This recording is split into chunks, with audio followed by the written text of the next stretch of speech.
Hello there, welcome to CTT Loves Movies.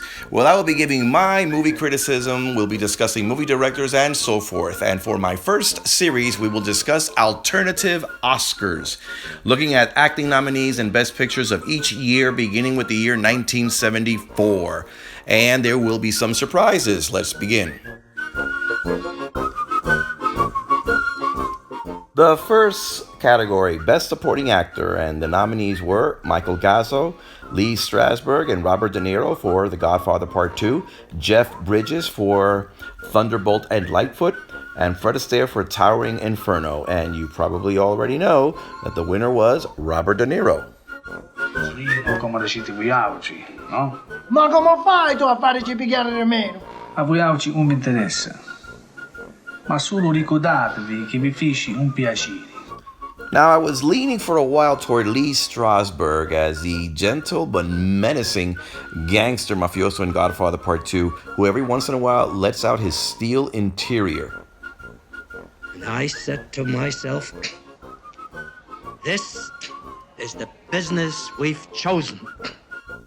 Now, equally worthy were the non-nominees John Cazale for The Godfather Part 2, John Huston for Chinatown, and Peter Boyle for Young Frankenstein. But finally, it's time for me to make a choice, difficult as it may be. I'm going to stick with Robert De Niro in The Godfather Part 2.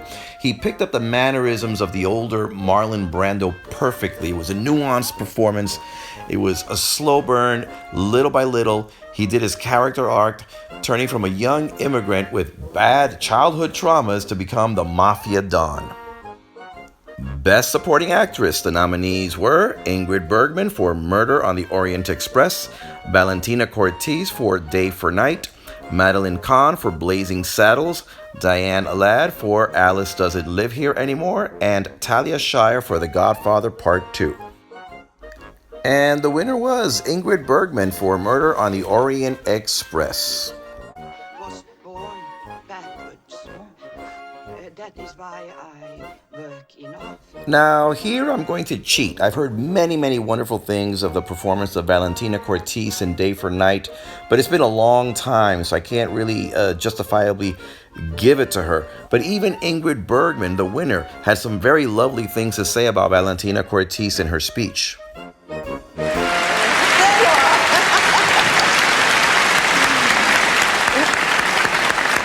She gave the most beautiful performance, and it was wonderful to see her do it so beautifully. That was very generous for Ingrid Bergman to say that about Valentina Cortez.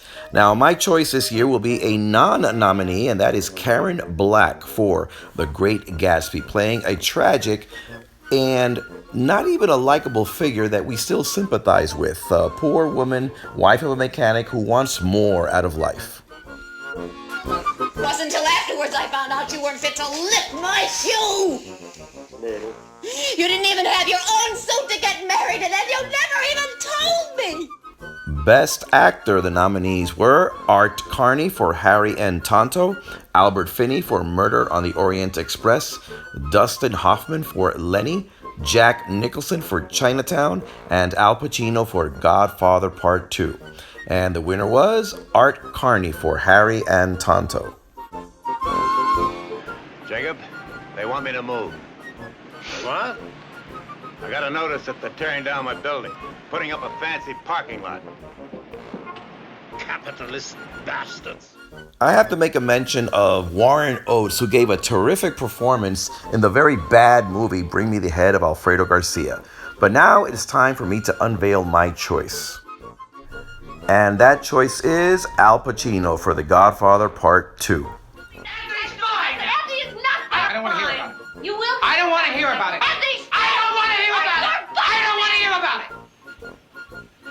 Over! Yes, nobody can yell like Al Pacino, but it was mostly a quiet performance in The Godfather Part 2. He was menacing, he was violent, and you had to read his emotions through his eyes, and a lot of times it was still hard to read him. Now, I still scratch my head sometimes wondering, how did Art Carney in Harry Tonto, a worthwhile performance, I'll give him that, but how did he beat Al Pacino in what is such an iconic performance, one for the ages, arguably one of his best? The choices that he makes in the film could have backfired. It could have bored us to death, but instead we are mesmerized by him. And by the way, the year earlier, he was nominated for Serpico, and I would have given him that Oscar too. Best Actress, the nominees were Ellen Burstyn for Alice Doesn't Live Here Anymore, Diahann Carroll for Claudine, Faye Dunaway for Chinatown, Valerie Perrine for Lenny, and Jenna Rollins for A Woman Under the Influence. And of course, the winner was Ellen Burstyn for Alice Doesn't Live Here Anymore. I'm out there spending too much money on clothes, trying to look like maybe I'm under 30 so that somebody will hire me, and you're sitting in here whining like an idiot. Ellen Burstyn is always wonderful, but I would have given her the Oscar the year earlier when she was nominated for The Exorcist. I'm telling you that that thing upstairs isn't my daughter. Now, I want you to tell me that you know for a fact that there's nothing wrong with my daughter except in her mind. You tell me you know for a fact that an exorcism wouldn't do any good. You tell me that! I want to acknowledge Goldie Hawn for Sugarland Express. She did a great job. But now it's time for my choice, and my choice for Best Actress of 1974 is Faye Dunaway for Chinatown. In the film Chinatown, we are caught up in Los Angeles crime and politics, and Faye Dunaway gives a magnificent performance. We're not quite sure what to make of her because she is harboring so many secrets. Is she a victim? Is she a villain? And it's like little by little, like layers of an onion, she reveals the horrifying secrets of Los Angeles past and what is going on in her family. 15.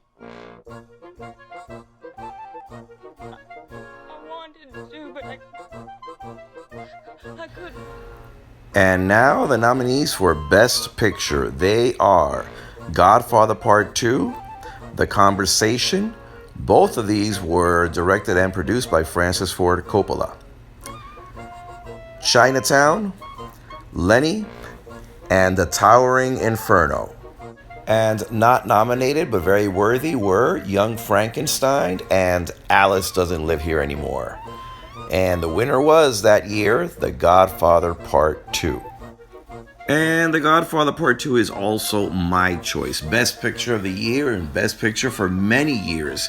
It's on the many film critics' top 100 films of all time. I love The Godfather Part 2. It's a very slow burn, and even though the style is very similar to the first Godfather film, the structure is very, very different. I mean, the movie has many, many flashbacks. They took quite a gamble here, and it worked. Gone is the family structure and tribalism of the first film. Now we have a quiet, prevailing loneliness. This film is a masterpiece. It's a slow burn, and it's only at the end that we realize that this slow burn of a film is actually a downward spiral of corruption, a corruption of the soul, a corruption of America. It is personal yet very, very epic.